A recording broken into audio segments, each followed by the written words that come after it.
जय श्री राम। भारत माता की जय। वंदे मातरम। सभी सामान्य साथियों, मैं आप सभी के समक्ष आज स्वामी प्रसाद मौर्य के मानस के प्रति किए गए अभद्र व्यवहार की कड़ी निंदा करने के लिए उपस्थित हुआ।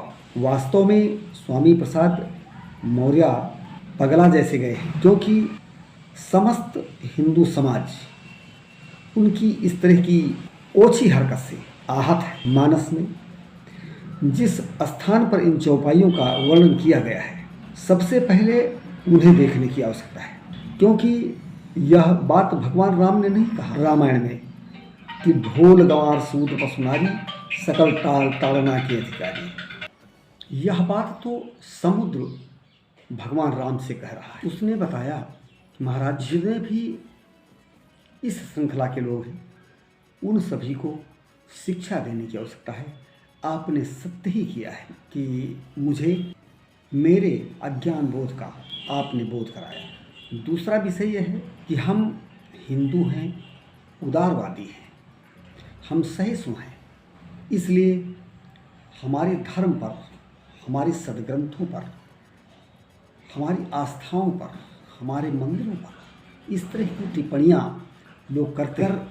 किसी की हिम्मत है तो इस्लाम के किसी सदग्रंथ, इस्लाम के किसी प्रॉफिट पर अपनी प्रतिक्रिया दे, तो मैं उसके साहस की दाद देने के लिए तैयार हूँ। किंतु ऐसा होगा नहीं। वो इसलिए नहीं होगा कि यदि ऐसा हुआ तो फिर अनेक फतों से गुजरना पड़ेगा और हो सकता है मृत्यु की भी समस्या उनके सामने आकर खड़ी हो। साथियों, ये हमारे समाज के बिल्कुल कुष्ठ जैसे रोग हैं, जो समाज में रहते हुए संस्कृति का क्षय करने पर तुले हुए हैं। ऐसे लोगों से सावधान रहने की आवश्यकता है। अखिलेश जी ने भी उनके बयान की पुष्टि की है और उन्होंने कहा कि मैं शूद्र हूँ।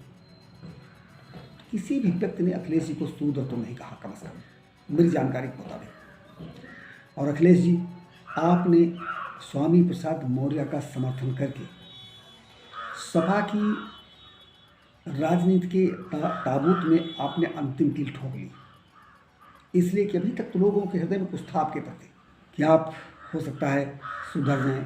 लेकिन मेरा मानना है कि आपका जन्म यदुवंशियों में हुआ है, जो हमारे देश में यदुवंशियों को बड़ा सम्मान मिलता है, लेकिन आपने तो समस्त मर्यादाओं को ही तोड़ दिया, और वो भी केवल राजनीति के लिए। आप कहीं से न गरीब हैं, न आपकी आर्थिक स्थिति खराब है। अरे जरा उन लोगों को देखिए जो दूसरे लोग एक एक रोटी के दाने के लिए मोहताज हैं। मनोहर, सपा की राजनीति इसीलिए लोग पसंद नहीं करते, क्योंकि उनको केवल बस अगर कोई प्रिय है तो केवल इस्लाम।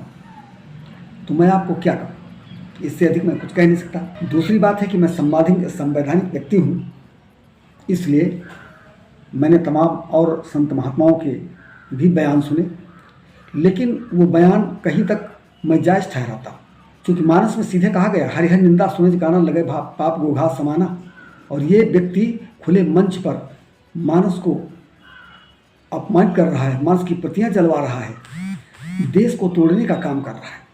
लोगों की राजनीति का एक पहलू मैंने ये भी अध्ययन किया कि इस समय हिंदू समाज एकजुटता की ओर है, और यदि ऐसे कुकर्त या ऐसी अफवाहें फैला दी जाएंगी तो हिंदू समाज दो दलों में बढ़ जाएगा। लेकिन किसी को बेवकूफ़ बनाना इतना आसान नहीं है। सारे देश की जनता, सारा सनातनी इन समस्त चालों को समझता है और उस पर गंभीरता से चिंतन नहीं करता है। इसलिए मेरी प्रार्थना है कि ऐसी ओछी हरकतें मत कीजिए जो किसी को आहत करें।